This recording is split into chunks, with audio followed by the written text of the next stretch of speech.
sidang hari ini kita menunggu satu ahli dari pihak termohon, dalam hal ini adalah Polda Jawa Barat.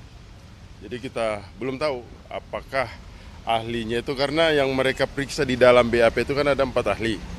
Ahli pidana, kemudian ahli psikologi, kemudian ahli, pokoknya ada beberapa lah, ada 4 ahli. Dari keempat ahli ini yang kemudian kita akan ingin lihat apakah ahli yang mana yang akan diajukan dalam persidangan. Tapi kalau pemikiran saya, karena ini sifatnya pra peradilan, mengukur terhadap formalitas, maka sebaiknya yang dia hadirkan adalah ahli hukum pidana. Kira-kira demikian. Apa yang ingin digali dari ahli pidana? Tentunya kita akan menguji itu bagaimana ahli ini benar-benar objektif ya. Artinya jangan sampai secara fakta hukum adalah, atau berdasarkan undang-undang adalah, katakanlah analoginya A, tapi ahli ini berbicara di depan persidangan B, itu yang kita jaga. Jadi kalau berbicara terhadap hukum saja dan ada dasarnya, bagi kami is okay. Inilah yang akan kita uji. Jadi maksud kami secara rincinya bahwa ahli ini menyampaikan benar-benar objektif. Jangan sampai subjektif. Akan panjang persidangan nantinya. Kira-kira demikian kawan-kawan. Soal berkas PG ini yang di 18 kan. Artinya kalau P18 itu berkaitan dengan penyelidikan. Ini berkaitan dengan penyelidikan, maka di sini jelas sekali alasan kemarin kejaksaan juga mengatakan bahwa ini formil materialnya yang harus dipenuhi. Menurut hemat saya, kalau sudah dikirim berkas, kemudian ternyata penyelidikannya masih ada yang kurang. Sementara tahapannya sudah tahap penyidikan dan berkas sudah dikirim di kejaksaan. Saya sangat menduga bahwa ada bukti yang berkaitan dengan terpenuhinya unsur tidak mampu dilengkapi oleh pihak Polda Jawa Barat.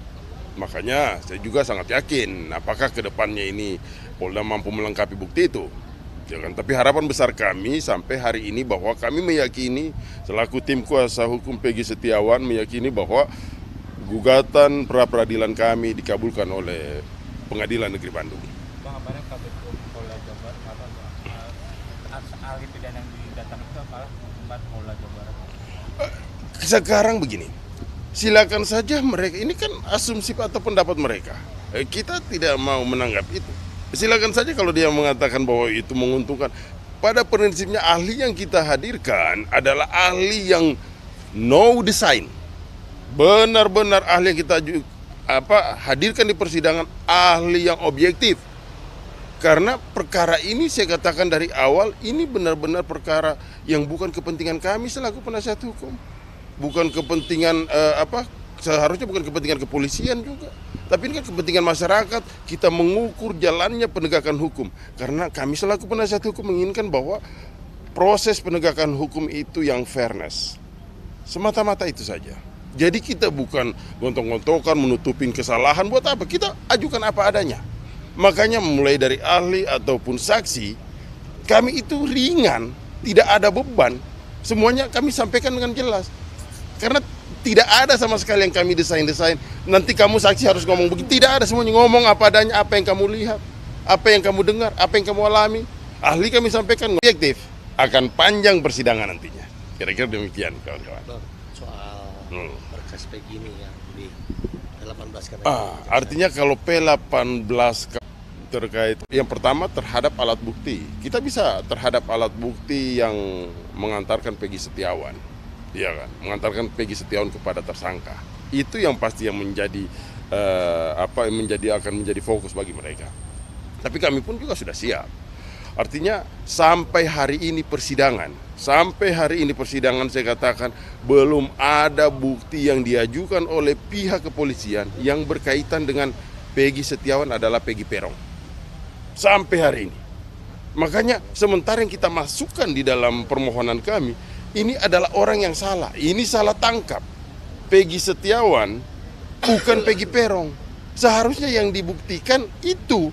Tapi ini kan yang dibuktikan oleh pihak kepolisian itu akta kelahiran, Kalau bukti suratnya adalah putusan pengadilan narapidana, 8 narapidana itu kan. Kemudian juga ada permohonan gerasi, kemudian juga ada visum korban.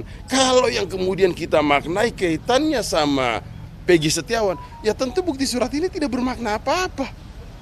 Seharusnya bukti surat ini bermakna manakala kepolisian mampu dulu membuktikan bahwa Peggy Peron adalah Peggy Setiawan. Karena di dalam putusan contoh, itu yang masuk adalah Peggy Peron, bukan Peggy Setiawan. Loh ini sekonyong-konyong tiba-tiba dimunculkan bukti putusan pengadilan, ya kan, permohonan gerasi, itu kan bukti orang lain, nggak ada kaitannya sama Peggy Peron.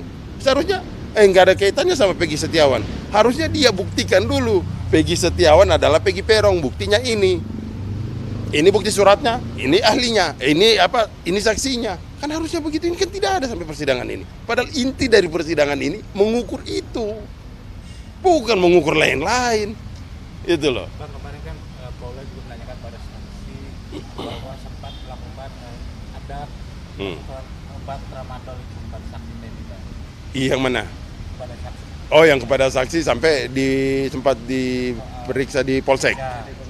Iya, tapi sekarang orang diperiksa di Polsek atau apapun sah-sah saja. Kalau yang membuktikan dia bersalah adalah melalui putusan pengadilan. Tapi kan saksi itu juga menjelaskan apakah dia ditahan dan sebagainya. Tidak, dia juga dipulangin, gak ada masalah. Kan gak ada masalah. Hanya inilah kalau sejak awalnya terlalu dicari-carikan kesalahan, terlalu dicocok-cocokkan. Orang digali, dituduh geng motor ternyata bukan. Kemudian digiring lagi bahwa seolah-olah Jackmania garis keras ternyata juga bukan. Ini lagi mau digiring lagi bahwa dia penggunaan obat terlarang seolah-olah dia adalah orang yang menggunakan narkoba dan sebagainya. Tidak bisa juga. Ya kalau Peggy Setiawan ini kan bukan orang yang hebat, bukan orang yang berpendidikan pendidikan tinggi, tapi dia cuma bisa ngomong dengan apa adanya dan faktanya menunjukkan apa adanya ini ternyata jauh lebih bagus daripada sebuah kebohongan. Kira-kira demikian. Oke.